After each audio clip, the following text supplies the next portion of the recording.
Shout out Reese the director. And shout out to Reese the director. It's your boy P Rich, Spirit to the Bummer Club World. This is Dream Team. We live in the living room with Reese the director. This is Novel Boy, and we live in the living room with Reese the director.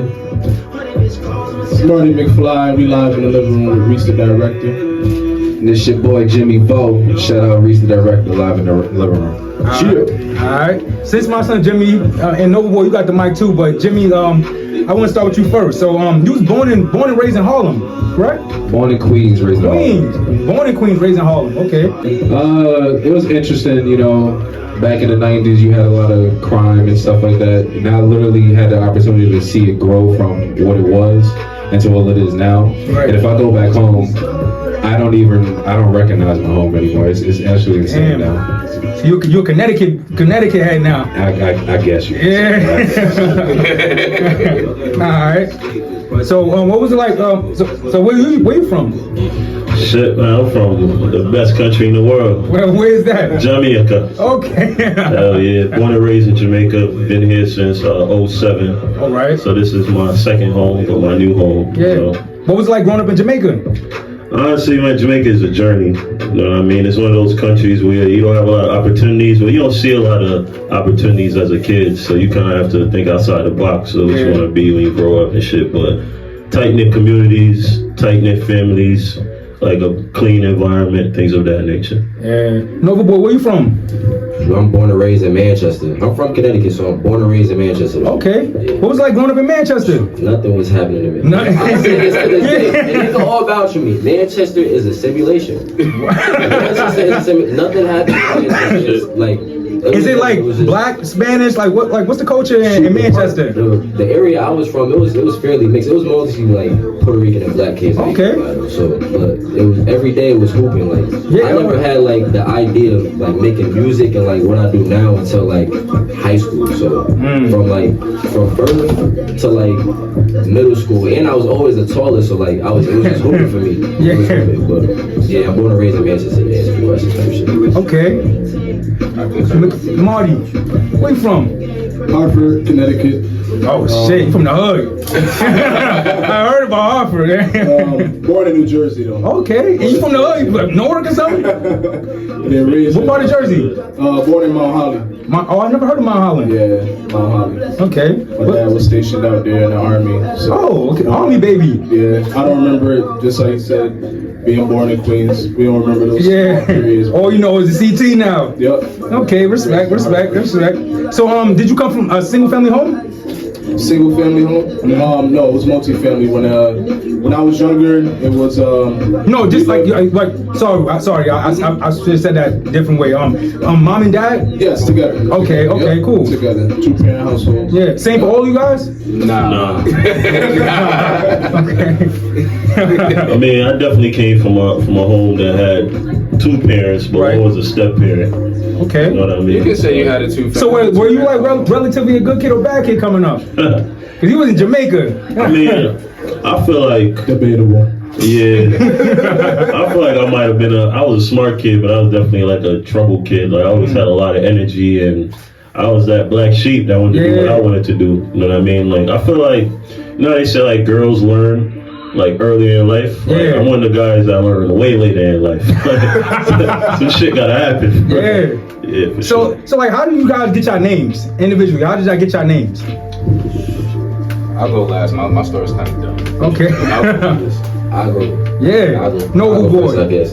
So I started a brand, my clothing brand, Novel Studios. Novel. The second definition for novel is different or unusual in an interesting way. So I kind of just went with that. Okay. As like a clothing brand, like kind of like. I went for it as a clothing brand, and I started making music, and I was like, it's only right for me to just be now. You definitely know. Pause this too. You got the model look too, definitely. Mad tall bros. Like you definitely.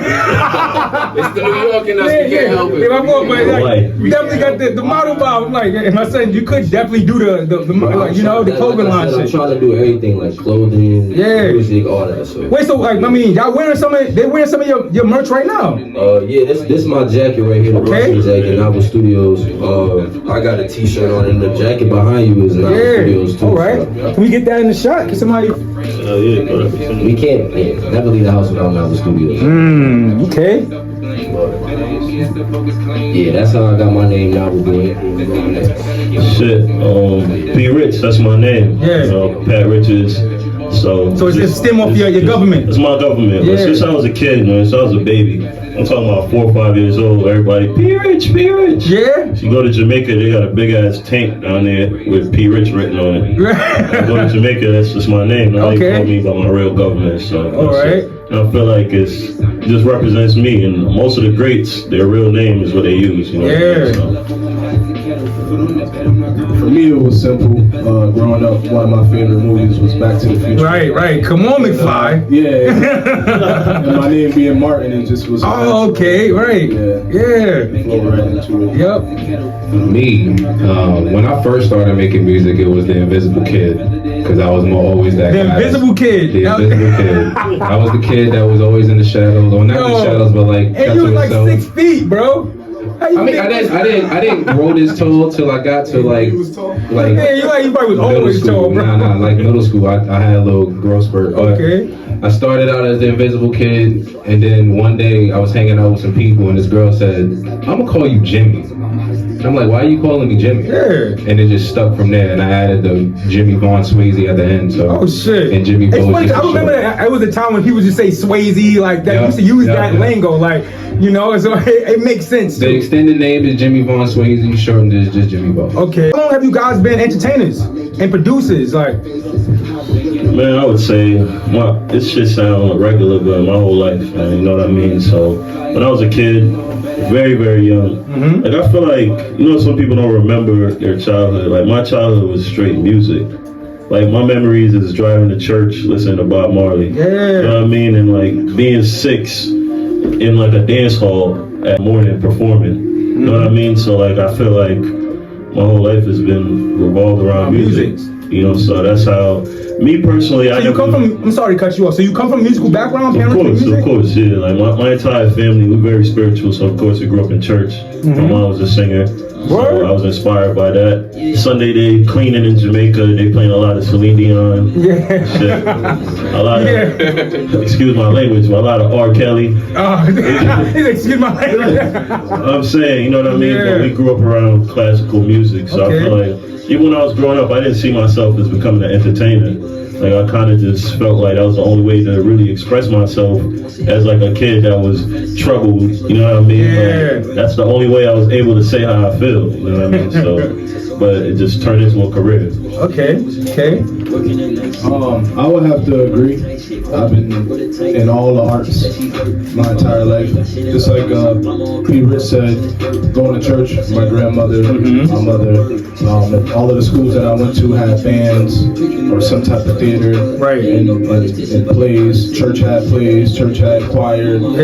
Took part in that. And even if it's not for hire, when you're a child doing those things, it's for entertainment. Did you play any instruments? Yes, I did. What instruments? So in school, I played saxophone and trumpet, and then I took like private lessons for piano. So you still got it on the piano? Not really. Nah, come on. I can do enough. Right. Production is it's not all playing. Playing does definitely help, but it's a lot of different things. You got to know what sounds good. Some people who are they can just play. Yeah. That's their only thing. But yeah, I did play instruments growing up. Okay. Entertaining my entire life. Got it. I started out playing basketball. Music didn't really. Definitely, your tall ass, bro. You should have been bowling, 5 years old, playing in the park. That's a form of It is a form of entertainment, but when it comes to music, I didn't start doing music until I got to high school. Okay, high school? Yeah. Wow, that's kind of late. Very. Yeah. But it started off a bunch of friends just doing a whole bunch of music in my boy's basement in the Bronx. And wait, and you was in? No, you said you was in Queens. No, I went to high school in Washington Irving High School. Washington Irving, downtown Manhattan. Okay. So we got people from. So y'all was getting light. You remember the Getting Light era? Yeah. Wait, so what was your Getting Light name? Like I didn't have one. I would get light on occasion. Like I said, I was the kid. I was the shy kid in the background, so I didn't really do it. But when it came to playing basketball, that guy came out. That hunger came out. So I transitioned that into music. Started doing it full time since. When did you hang up the sneakers though? When I left high school. Okay. So 2010 was like the last hurrah of the basketball. That was it? Yeah. Wow. I graduated in 09, so I let it hang on for that year, but 2010 I was just like, all right, I can't do this no more. And Shoot, I started in like, how did I start? I started with bow ties actually. I want to go all the way back. yeah. I had a bow tie business in like middle shit. school. Yeah. So if you search up bow ties by Silas Anthony on Google, I still pop up. It was like me as a little kid. Right. I was cutting so making bow ties in like middle school and selling them, going to like fashion shows in New York and all that. So Oh shit. Yeah, How much were you selling your bow ties for? a standard bow tie was like probably like $20. But then I was doing That's like, a lot of money I though was back in the doing day. I was doing weddings, so like all the men would like have the bow ties or have my bow ties on and all that. Oh, So shit. that's how I started. And in high school, I took a break, tried to hoop because everybody was like, "You're tall. How tall are you?" So I tried to hoop, got hurt. So Damn. yeah. So then after that, I pretty much got back into like clothing, and then I started making music with my little brother. Okay. He was the rapper. He made music, and he was like. Wait, you said was? What you doing now? No, he still make music. 600 Cal. Shout out to my little brother. Bro. Yeah. Still make music. Shout out little bro. Yeah. But yeah, he got me into music, and we made a song. We made a couple songs. We made an album and all that. It's called word? Advertiser. Yeah. That was my old name. Used to be Size 600. So if you search up 600 Forks, Yeah. the album will pop up. Man. It sounds like a battle rapper name a little bit. I kind of like that. Chicago or something. Size 600. Yeah, like a Chicago And then- drill rapper or something. Yeah. And then Marty will always like bug me like, come record with us. Yeah. And it took me a minute, but now we here. Type What was the name of your studio at that time? We didn't was- have a name. You have a name. It was just the basement. Yeah, It was okay. at Mom's crib at the basement. Nah, that's what's my up. mom's crib and then now our crib. So For real. So you guys parents and family supportive of your music careers? Hell yeah. Oh for yeah. the most part, yeah. That's what's up. I'll speak on it.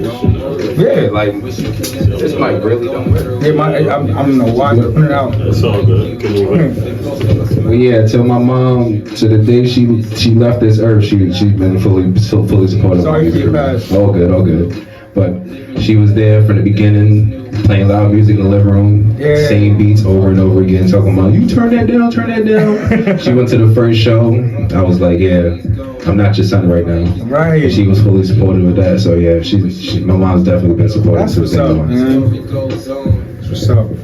Shit, I feel like my parents, my mother, she's a woman that she want to see. You know what I mean? So like as a kid, I got the same mother, you know bro. what I mean? Yeah, Like yeah. I could tell her a million times, Hell like yeah. I'm gonna be rich, I'm gonna be famous, and she want to see concrete evidence. You know what I mean? But I feel like I've been taught patience. You know what I mean? So even if it didn't come at the time I wanted to, I feel like this moment right here is a moment where parents are a little bit more supportive because they see that we got a studio now, the album is out, and we have a team. You know what I mean? Right. Like, First 'cause- album. Exactly. Yeah. Which is kind of crazy. I dropped a lot of mixtapes in the past, you know what I mean? But this album feels more real. Right, Because I feel like it was a collaborative thing and we put a lot of time and effort into it. So well, speaking about your album, less than 2 weeks ago, you dropped a new single titled "What You Need," Yes, sir. right? Like, how did you come up with the title? Well, of course, because you saying this shit over and over, so I know that was like Listen, evident. man. But I feel like what was the process with this track? most of these songs that the audience like, I never liked. You know what I mean? It's just a fact. Like Bad Trip off the told by the team how good of a song that was. I just never really fully even took the time or the chance to listen to it. Cause I'm very jumpy with music. Yeah. You know what I mean? Like I'll make a song today, the shit will feel good and sound good to me. Tomorrow I'm Archive like, this shit the next day. yeah. Tomorrow I'm like, fuck this. I need something new. Like it's just Yeah. like a drug to me. Oh my You know what god. I mean? But You probably be driving Marty insane, bro. yeah. Because I'm the same way. I mean, he on that too. Like, Yeah, all you know what I'm right, saying? all right. Like, One style to the next. Yeah. as I said before, it's based on emotions. Like when I made like What You Need, I feel like that beat, that instrumental when Marty played it was very like complex to me. You know what I mean? So like I needed to like, So it took you a little minute to write to it. not really, because it don't really take me long to write, but like I like to blend my shit into it and make sure that like I make it that P. Rich sound still. Yeah. You know what I mean? So that was important. And What You Need, I mean, it's what the title says. Yeah. You know what I mean? But like a lot of that shit is also like based on past relationships. Like, shit, I be writing songs about relationships from 4 years ago. Right. You know what I'm Like, so saying? now you got people wondering, who you talking about? What you going through? But shit, That's what's up, though. Ex from middle school. Yeah. It's all relatable shit. So who produced this? Who produced your album? I mean, 90% of the album is Marty and Jimmy. You know what I mean? Like, Okay. I like to keep this shit in-house as much as possible. Like, I had a couple tracks on there that other producers produced, but that's because, like, I lose patience fast when it comes to making music. Like, I can't go 2 weeks without making some shit, or a week. So when we was working on the studio and the team was doing that shit, like, I couldn't help myself but to go record. You know what I mean? But I like to keep this shit in-house because I feel like it keeps the sound consistent and it keeps the team consistent. Right. How did you come up with the title? Well, Sorry to Bother You? Sorry to Bother You, yep. Man, it's a million different, you know what I'm saying? I feel like, you ever been in a relationship before and like, you feel like a bother? Like at the end, it's like, shorty talking about, look what you did to her. It's like, my bad, sorry to bother you. But I appreciate the content though. Right. Yo, that's deep, man. You know what I mean? But it's also one of those things too where I saw the title on a movie. Okay. And I'm like, that shit, like, to me, like, that's just something I've always been interested in. Is it like the telemarketer movie? Is that what it's about? Yeah. Sorry to bother you with they're using stupid voices. You feel me? But like, Black people did it. Yeah. Hell yeah. I've had that job before, so that's so. you feel me? And shit, I used to sell cars, so like, I get it. I used to make those cold calls. Yeah, right. It's like, I apologize for the inconvenience. Yeah, right. Did you try to buy a car? Right. Like, you feel me? So that's how I came up with that. Okay. So, like, what took so long to drop your first album? Honestly, fear, man. Fear will be the reason of your failure. You know what I mean? Like, I feel like it was fear. Like, that's real. We finished this project how long ago? Like damn near 2 years ago. Wow. You know what I mean? Like 2 to 3 songs on it was new, but all these songs have been old. And I feel like it took a lot of different situations in my life for me to be like, man, fuck it. So like a month and a half ago, I got into a bad car accident. Lost my job, all that shit. And I hit niggas, I said, let's go. It's time to drop the project. Yeah. You know what I mean? But sometimes it takes certain things in life. Like God will give you those lessons so you can actually like pursue what you really need to pursue. You know what I'm saying? Yeah. So like, what's your process to like making your beats or finding beats that works for you, for your sound? Honestly, man, I fell in love with the process of us just like going from scratch. Okay. You know what I mean? Like a lot of those songs on this album are days. You know what I'm saying? It's not an hour or 2 hours. Like when I started recording in the studio with them, it's just like, bro, we actually have the opportunity to take my time. Yeah. I'm not paying $80 an hour. Feel me? We in this shit together. You know what I mean? You want to add to it? Yeah, that's something that we really like. The studio does have a name now. It's all of us collectively, Dream Team Productions. And one thing that we strive ourselves on is just putting all of our sounds together and everything being organic. Right. So like he said, when he hears the beat or the instrumental, he has to add his blend to it. And Novel Boy, Jimmy, they all do the same thing. Even when I record, we all do the same thing.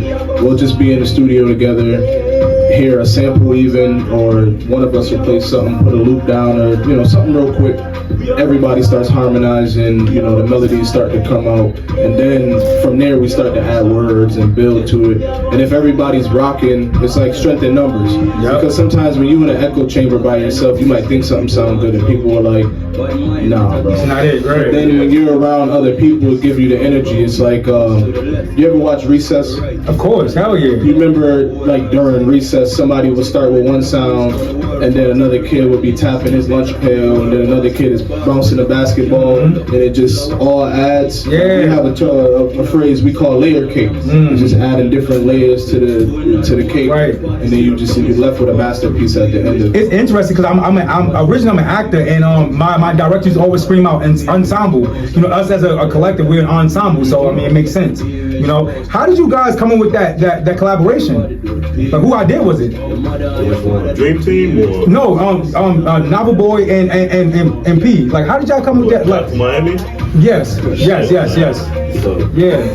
That's a tip of the iceberg. Yeah. So when did we record that? I remember last November, about a year ago. So I guess Marty made that beat and it was sitting on YouTube. Oh shit. For a minute. And this is when I just started recording 4 years. with them. So he sent me, and we're going through. You said you made that beat 4 years ago? Yes. I was used to for a while. I Wow. remember that day vividly. It sounds so new. That's Exactly. That's crazy. Like even for like your whole project. Sorry to cut you off. Like, but like you saying like you waited. It sounds so fresh, like so new. That Like shit sound like it's in the future. yeah. Timeless.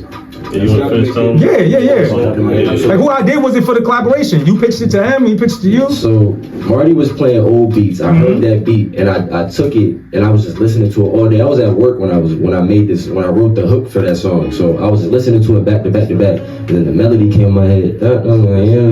These was crazy. And then I wrote to it, came back home that day and hit Marty was like, yo, I need to record. I got a hook. It's gonna be a hit. Pat was there in the basement. I laid the hook down and we made the song. Wow. That shit. I laid the Layer Cake. Yeah, I feel like Sly might be new in this shit, but it's easy for him to make these hits. Like it's easy for him to go in there. You feel me? So when I heard this shit, it's already a hit. Yeah. But I mean, so it's like I'm listening to certain shit he's saying in it, talking about B and all that other shit, Beyonce, Jay-Z, all that other shit. So that's why I'm like, shit, like Yeah, I need your part. like, you feel me? I feel like the collaboration was perfect, but we got a lot more. You feel me? That shit ain't about nothing. We got a whole collab album that's gonna come out. Oh, word? What's the title? Yeah. Nah. Title right Yeah. now. Are we going with that title? Oh, them two. Yeah. What's the title? Go ahead. So the title that we're going with right now is called Mixed Emotions. Mixed Emotion. Yes. Okay. So it's like a whole bunch of songs that, yeah, I think it's perfect for the time, like the weather right now and how everything's going. I feel like once the title will make sense once we hear the music. The music will go with the title, but we're going with Mixed Emotions right now. That's All beats produced by Marty and Jimmy. of course. The whole dream. It's another Dream Team Productions project. Right. Okay. So when did you start singing? Honestly, as I said, I don't even feel like I sing. I'm gonna be real with you. I never had voice lessons. I mean, I'm hearing you singing right now. I don't warm up. We listening to you right now, right? Facts. Yeah. But like I never considered myself a singer. Because when I first started singing, like it was a lot of nasal. Like I really didn't know how to sing. Yeah. You feel me? And then one day I met this dude and he like punched me in my stomach like, sing for your diaphragm. Yeah, from diaphragm, right? Diaphragm. I started trying that shit and then it became more natural for me. And I just have a good ear for like harmonies and melodies. So if I hear a beat, like I'm automatically already creating some shit in my head. Yeah. You know what I mean? But after a while, like I started to learn how to use my voice. Because I've always had a deep voice. Yeah. So me trying to reach and hit certain levels and pitches and shit like that, like I wasn't being successful. You still use your accent sometimes? What do you mean? Can I do that? Every kid. Every blood clot. I'm weak. So favorite. Wait, I got one more question for you. Favorite track on the album? That's crazy. That should change like every. Honestly, I'm being Favorite honest with track you. on the album, like. It's always something new. It always changes, but like I listen to Breathless with Jimmy a lot. I definitely like Dr. Miami is one of those like it's Thursday, Friday, and Saturday, and I'm gonna play that. If I'm in the car with somebody new, I'm gonna play that shit. Yeah. But honestly, like Bad Trip, probably top two. And then the P-Rich bounce is just naturally like it's a hit. You know what I mean? It's a smash hit. But I could keep going. It's like I feel like Out of Luck was one of those vulnerable songs. Out of the whole project, Out of Luck, number one. I think Out of Luck is one of those tracks that I actually like was saying how I actually felt. Because I feel like sometimes I sugarcoat on my music. I don't fully express myself. But that song, I was very Super like vulnerable. hard on myself. You know what I mean? So I love all of them, man. Like this shit is. I feel like all of them reflect a certain like period of my life or a certain feeling that I feel like the listeners could relate to. You know? Right. What distribution do you guys use to, like release your beats and your music? I'm gonna pass it to the disco guy. Yeah. Or go ahead. Currently we exclusively use DistroKid for all of our team stuff. I believe Jimmy has used. Cause Jimmy been dropping since like 2012 and shit. So. We could split. I've used CD Baby. Right, but who do you think is the best? Like, who do you like? I mean, this distro's very, very collective. You can do everything all on there. It's all you can add splits if you need to. You can add artists if you need to. Send an email straight out to them. They get it. They come back and it's like, all right, this is your agreed split and all that. But I've used almost pretty much all of them. Okay. United Masters. What about TuneCore? Because Papoose been promoting that heavy. I've used it. It's black owned now I've too. used it once, and the only reason why I don't use it anymore is because after a certain time, this stuff you have to pay for it again. Oh, it gets taken I was off. actually unaware of that. So my first album I released on there, yes. and it's not on streaming anymore. Oh, like if you don't pay for it, it's gone. Oh shit, you gotta keep paying for music that you supposed to be making money from? Yep. That sounds So that's why I don't use TuneCore. Yeah, that's I fought TuneCore. I mean, I don't know what it is now. That was a couple years ago. Like I re-released that project in like 2017. Mm-hmm. So, but yeah. Okay. How was the feedback since you dropped this album? Man, it's probably one of the best things I ever did, to be honest, because as I said, I feel like it was fair why I didn't drop it beforehand. Because a lot of this shit is about a past relationship, and it really was just like... Did she call you up like, are you dead ass? Nah. Nah. Did she hear it yet? I got too many options. She don't even know it's about her. You feel me? I just felt like that... It's certain songs like Marty know, I was in a different space when I made most of these songs. That's why we took our time. You know what I mean? I feel like we're in this like, because we was gonna name the album Fall Again for a reason.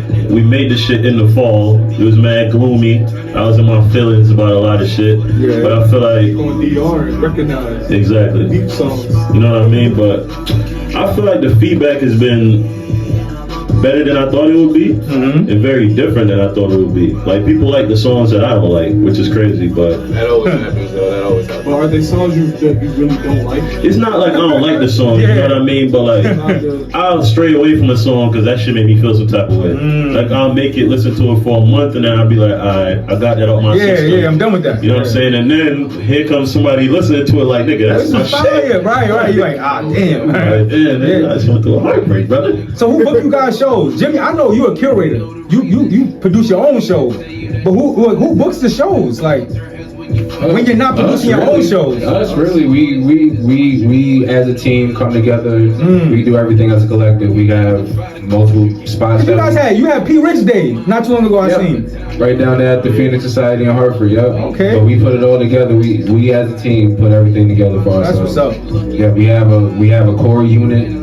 They got a cameraman or camera woman, somebody. Foreign photos. Okay. Shout out Foreign Photos. Let's shout out Foreign Photos. But yeah, we do everything in the house. When it comes to shows, production, everything stays in the house. Okay. What inspired you guys to make music? I'll start with this. Yeah, I definitely want to start with you, Jimmy. Like I said, I seen your shit go back to 2012. Because it's funny, like once you like I said before, a bunch of people started making music together in high school, and I got to a point where it was 2007, 8, and nothing interesting was coming out. Like all the music had gravitated to down south. And being from New York, it's like, yo, that sound is gone. That our sound is gone. Yeah. So it's like, where do I go from now? And then I started listening to people like T.I., K. Cudi started coming out. So I'm like, okay, I can figure it out. And then it was an absence of what I liked. Right. So it forced me to make what I like. What you want to hear. Basically. Okay. Man, shit, I feel like all my music is inspired by true feelings. You know, my music like poetry, just because I can actually write how I feel and get it out the way, you know what I mean? Like, I've always been the guy, a lot of my music is about females. Yeah. You know what I mean? Like, and as soon as I meet a female, I might be inspired and I want to write about it. But in terms of like what fully inspires me is definitely like the opportunity to make it out. Like the opportunity to create like generational wealth and use the benefits from my talent to like help my family, go back to Jamaica, help my community, things like that. So I feel like it digs way deeper than how I personally feel. You know what I mean? It's about what I represent and the people I represent. You know. Respect that. I feel like I'm creative in like more than one. What's the word for it? Yeah, art form and medium. Yeah. So I feel like music was just that, and even when I listen to other music, like I can come up with melodies just from hearing the beat. So I was just like, I might as well just try and make a song. And then it ended up being alright. I was like, okay, maybe I could do something with this. I just kept going with it. Well, being in music since I was basically a kid, and then starting around a similar time as Jimmy Vo at 2010, because when I graduated was when I started to lean towards making music. Around that time, I, showing my age, but some of my peers, we know about the Ryan Leslie era on YouTube. He started showing the way he was making beats and putting things together, and that inspired me to pick up, a keyboard and start to learn different programs and whatnot. What was the first program you started playing with? FL? I feel like everybody starts with FL, but even using Reason a little bit, and then going to school for audio engineering. They made us use Pro Tools. What school did you go to? University of Hartford. Okay. So Hartford, everything. Who gave you the green light? Yo, bro, you dead ass can make beats. I mean, it was a mix of myself and others, because you just being a consumer, what you like and what sounds at least decently good. So when you're not there. Who are you trying to match? Who are you? Not necessarily match. Or inspired by me. I'm sorry to say. You just know when music is hitting. That's what I'll say. You know when music is hitting. It doesn't matter, because a lot of the beats on Sorry to Bother You that me and Jimmy put together are different. But like you said, it still sounds fresh and new. Yeah. And that's what we try to aim to do, just make timeless stuff. When Pharrell was doing his thing, and not to compare ourselves to other greats, because it takes time for people to recognize the stuff that you're doing. Right. But if the music is really timeless, you just know. Yeah. It's a feeling. And then the people around you, when you show them the music, they're like, the reaction. It's like, wow, this is what you really been up to. And that's when okay, now maybe I'm going in the right direction. Yeah. And I just, put my foot on the gas now. But how does a collaborative beat come together? You start the beat and you send it to Jimmy it's whoever. Add something to this, Sometimes we'll have a synthesizer open, or a piano, or some type of string sound, or brass, and then other times P will be like, yo, find a sample. And then we'll just start flipping through samples. We'll hear something and somebody be like, whoa, what's that? Go back. We'll stop. So it's not even on one person. I'll say one person will start to search, or we'll start putting a loop together, but while we're doing that, someone else in the room is bopping or going through different things in their head, and we'll be like, yo, start with a trumpet. And then you might not have thought of that, and you start playing a trumpet. It's like, they might, P or Novel will start humming or whistling a melody. Then we'll just record the melody, and then we just build off of that. Like I said, the recess, the recess method. That's what I'm pointing at. The recess method. There's no female artists in this group. I know a lot of women artists. I've collaborated with a few. Shout out my sister Zakara, been on most of my projects. But I think it's a little bit more difficult to add a woman artist to your group, because there's a certain level that they expect. I feel like just to kind of have all attention on them. No, not even that. But you have to be official. You can't if they don't want to waste time. Right. That's one thing I've learned about. I get what you're saying. Right. Waste time. They do not. Shout out Key. Key do not want to waste no time. Right. If you fool or not serious, she'll walk away from it. Right. And that's a lot of women artists. They value their time, and they value their time more than we do. And that's one thing that I've come to appreciate and admire about women artists. Yeah. They know exactly what they want. They know where to go find it. That's interesting. That's so true. I mean, cause us as fellas, I've been in studios. I'm like, yo, we gonna put this shit together ourselves. We using crates and because we'll get in the studio. Not us internal, but us men, we'll get in the studio, we want to drink, we want to smoke, we got to go back outside to go get it right. They come in the studio like, all right, this is it. This is exactly what I'm paying for. We paying for this? I'm paying for this? Yeah. I'm using all 8 hours of this. Yeah. And that's one thing I've learned to appreciate and admire about women artists. I mean, I can respect that too. I'll say, just a quick thing to add. I say that sometimes throws people off when they first work with us, because I had to explain that to P in the beginning, because he would come with different a lot of artists that we work with will come with their own beats, and we're like, okay, that's cool. We don't have a problem with that. We'll record you if you just want to come in. You can pay for time. Yeah. But when we're really trying to come up with a project or a timeless piece of art, there's no time limit on it. Yeah. Like, we'll be making a song for a week. On day one, it was just melody. We didn't even have. Next thing, we're in the car, just listening to the melody and the vocals. Yeah. And then someone's like, okay, this is how we want the drums to go. It takes a long time. Right. And some people are so used to it. That lends to like what Jimmy's saying is, I feel like it's, it could be blended towards a certain gender, but I feel like it's more on a person, because some people, they're just more sporadic and all over the place. Yeah. And other artists in general are just to the point. Yeah. They like to work within a system. But also too, a lot of the industry, I'm sure the artists, after could tell you, is it's on that time schedule, because you're paying other professionals who aren't going to give you that same, time span to actually get out of, all your creative works. You have to come with the vocals ready. Right. And you only got 30 minutes to do this song, that song. Like, back to the female, I feel like that shit gotta be natural. You know what I mean? Like, they have to naturally want to be a part of it. Yeah. Like, I'm sure if we had a female that was willing to go through the process, they'll be on the team. Yeah, definitely. But like, the way we move, like, we don't move as like a team. Like, we move as a family. Right. So you gotta make sure that if somebody, it doesn't matter if it's a guy or a female artist, like, they gotta understand the process and how close we gotta be to fully like accomplish what we want to accomplish. Yeah. And I feel like a lot of female artists, like, it's a positive thing that they want to stay on point and be direct and shit, but they have to understand the process that we already have. You know what I mean? Yeah.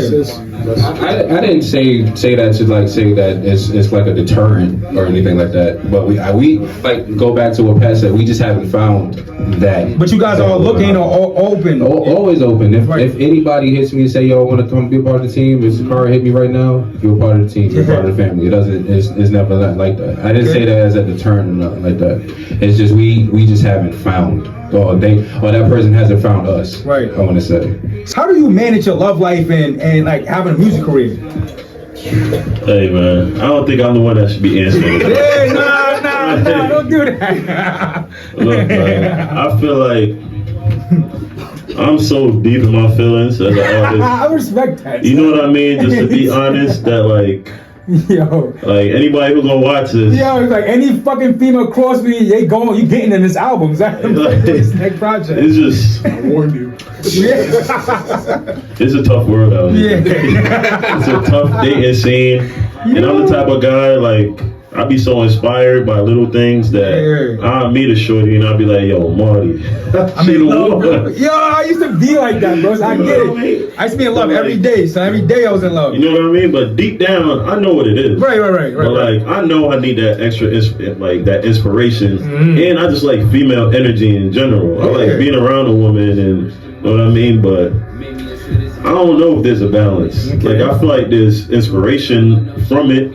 You know what I mean? But me personally, I don't see myself jumping into no relationship anytime soon. Like, seriously, feel me? But probably a couple 2-week relationships. So for a month. You know what I'm saying? Couple 2 weeks. But other than that, it's just been difficult for me personally to like be fully committed and being an artist. Got it. Because I make the same song about you for a whole year. Like, I can't do it. How do you manage like being in a relationship and having a career? Managing, that's hard. Or manage your love life, if you will. Managing is hard. I don't know what you said, bro. Yeah. It's inspiration. It's inspiration. But it is.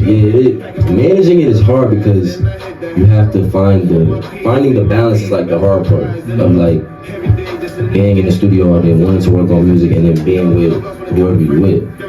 But I feel like at the end of the day, it's just inspiration. Like, I'll be with a girl and then I'll find the inspiration to write something, even if I don't record it, but I'm still writing it down because like I have some type of feeling that with that female. So I feel like it brings inspiration. Different females bring different inspiration, can bring different songs out of you, and all that. But manage a relationship that's hard. I haven't found that yet. I want you to pass the mic to my son Marty because he is in a relationship, and I'm married, you know. So like I know it's possible. The elder statesman is gonna tell you. Both of us gonna tell you. Yeah. Like, so how do you manage it? You know. First of all, I don't have the answers. I don't.